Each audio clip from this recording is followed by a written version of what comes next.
"How much for Milo?" the unsettling man asked. I beg your pardon?" I responded. The 5:26 p.m. train home from Manchester is usually brimming with commuters. On this evening, however, it was oddly empty. To ensure I stayed awake and didn't miss our stop, I pressed my face against the ice-cold window beside me.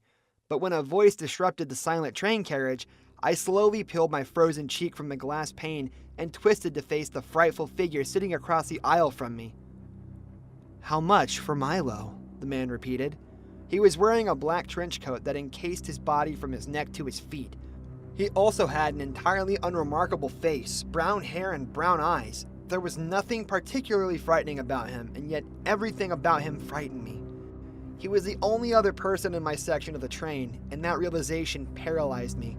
Every woman dreads such an encounter. Still, this was not the first time I had felt threatened by a strange man in a public space. I fought hard to swallow the monstrous lump in my throat, and I made an effort to deliver my words confidently. "How do you know the name of my child?" I asked. The man responded by nodding at my boy's fluffy blue beanie. It had his name stitched across the front, a handmade present from my mum.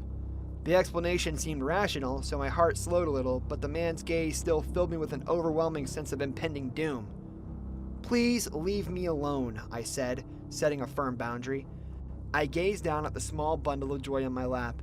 Milo was wriggling around with a contented look on his face. I remember thinking that I was ready to die for my boy. I envisioned myself lunging for the man's throat, tearing a chunk out of it with my teeth. I was not going to let any harm come to my baby. I would do anything to protect him. "How much would it take?" the man gently inquired. "I have pepper spray in my pocket," I instantly retorted. He smiled, and it was, without a doubt, the most horrific smile I have ever seen. It was not even particularly malicious or threatening, it was simply wrong. The curvature of his grin was lopsided, and his lips twitched almost imperceptibly for the briefest moment, but I noticed it. It looked as if the man had never smiled before. It was as if he were simply attempting what he had assumed to be a smile. "I can see this isn't the right time," he conceded, standing up. I clenched, clutching Milo in my arms. My eyes had not blinked during our entire conversation. I had not dared to close them, even for a millisecond. "The next stop is Mill Hill," came a voice over the tannoy. "This is me," the man declared. I watched and waited. He did not depart the train, but many others did. I did not want to be left alone on a carriage with him. Acting quickly and hugging Milo tightly to my chest, I darted for the doors and followed the crowd of people onto the platform. With bated breath, I watched the man on the train, and he watched me. He did not follow, and when the doors finally closed, I exhaled. I watched the train pull away from the station, almost crying with relief. I still felt my heart pounding furiously against my ribcage, but I did, at the very least, feel I could breathe again. Of course, I now had a much longer walk ahead of me because I'd exited the train 2 stops early. "Just a little walk home, Milo," I promised my boy in a half-convincing attempt to conceal my terror. "It's good to stretch our legs, eh?" The problem is that I had to walk along dark, icy roads. There were plenty of people around at that time, as everybody was coming home from work, so the initial part of the journey was not too overwhelming. I did receive some judgmental looks. People were probably wondering why a lone woman with a baby was walking home in the dark. I didn't blame them. Every ounce of my being wanted to call an Uber or return to the station and wait for a later train, but I stubbornly pressed onwards. I didn't exactly have the spare funds for any additional transport anyway. It was a 2-hour walk on a cold night in December. I told myself that was manageable. Milo was wrapped up beneath my thick coat, and he had numerous layers. I wasn't majorly worried about warmth, but I started to realize that I'd been very foolish. No, perhaps I'm being harsh on myself. After all, with that man's ghastly smile floating around in my brain, it was hard to think clearly. When protecting a baby, parents can act in irrational ways. Plenty of mothers have made rasher decisions than walking home in the dark, I assured myself. Still, when I reached the tunnels that passed beneath Accrington, I started to think that it might be time to head to the main road. An Uber was a luxury I could scarcely afford, but it wasn't worth risking the safety of Milo and me. I looked at the GPS on my phone. On foot, cutting through the terrifying tunnel, I could reach home in 10 minutes, and the sheltered passage would provide warmth, I told myself. Perhaps it was worth the risk. I eyeballed the cavernous chasm before me and plunged into the gaping mouth of Accrington's gloomy underground tunnel. There were flickering lights lining the walls, but they were covered in mold. Some of them were broken, most of them were faded, and none of them provided sufficient illumination. It was such a long and dark passage that I couldn't even see a reassuring light at the tunnel's exit. There was nothing but a pit of blackness before and behind me. As I started to regret my decision and prepare to turn on my heel, a sudden clunking sound echoed from the darkness at the far end of the tunnel. Milo started to wriggle inside my coat. "Hush, baby," I tenderly pleaded. "It's okay. Mommy's going back the way she came." And then something appeared beneath the dim glow of a tunnel light that still functioned. A man. He raised a hand and waved at me. I did what I should have done long before that. I turned and sprinted back to the tunnel's entrance. I couldn't see where I was going, and I prayed that I would not stumble over anything in the dark. I clutched Milo tightly, but the sudden movement seemed to jolt him from his slumber. He began to wail uncontrollably, and it took all of my bravery not to do the same. How much for Milo? The words carried down the tunnel in a haunting echo, chasing me all the way back to the entrance. I looked at the GPS on my phone, trying to find the fastest way to the main road. Without thinking, I started to cut through the woodland that surrounded me. I know it wasn't very smart to weave between trees in the dark, especially whilst being stalked by a madman, but the footpath seemed too long and windy. The shortcut seemed like the best option. I was fixated on the goal at hand. I had to reach civilization as quickly as possible. I used the flashlight on the back of my phone to light the way, making sure I didn't run headfirst into any trees. Milo continued to cry inconsolably. "I know, baby," I breathlessly whispered as I sprinted onwards. "I know." There was a sudden whistling sound. It filled me with immense dread. It seemed to have the same effect on everything in my surroundings as birds suddenly soared from the trees in a frenzied panic. I kept pushing onwards, but I suddenly recognized the tune. "How much is that doggy in the window?" The whistling turned into humming. It was a gentle, wispy sound that hovered in the air like a bitter breeze. Eventually, the man began to sing his own demented version of the song in a fragile croon. "How much for that baby in the window?" he delicately sang. My phone's flashlight suddenly caught his face between two trees, and the man pounced upon me, swiping at my arms in a wild attempt to steal my child. He only caught my face, but those fingernails were wretched weapons. Cheeks stinging with claw marks and blood trickling down my face, I sprinted blindly through the trees, driven by primal fear. I felt that I was moments from death. It was nothing short of a miracle when I finally stumbled past the edge of the tree line and found myself standing beside a busy main road. I didn't even think about calling a friend or an Uber. I ran into moving traffic, flailed my arms, and caused two cars in opposite lanes to slam on their brakes.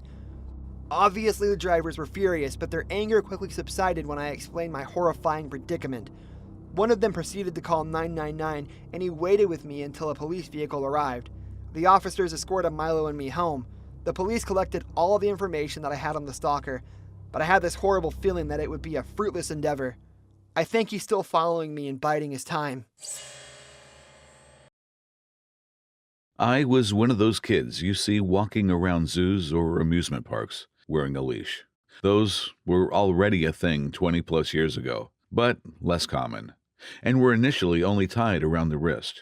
In my case, it was a necessity. I would always start wandering off from the rest of the family, no matter what situation. This is one of the stories that led to me earning a leash. It happened when I was about 6 years old, and I went to the zoo with my mom and sisters. Before every family outing, my mom made sure to give me the talk about not wandering off again or face the consequences. My mom was a strict parent that made good on her promises. She had to, being a single mom of 3. I didn't try to disobey her, per se, but I often just didn't pay attention to the world and people around me. No different this day.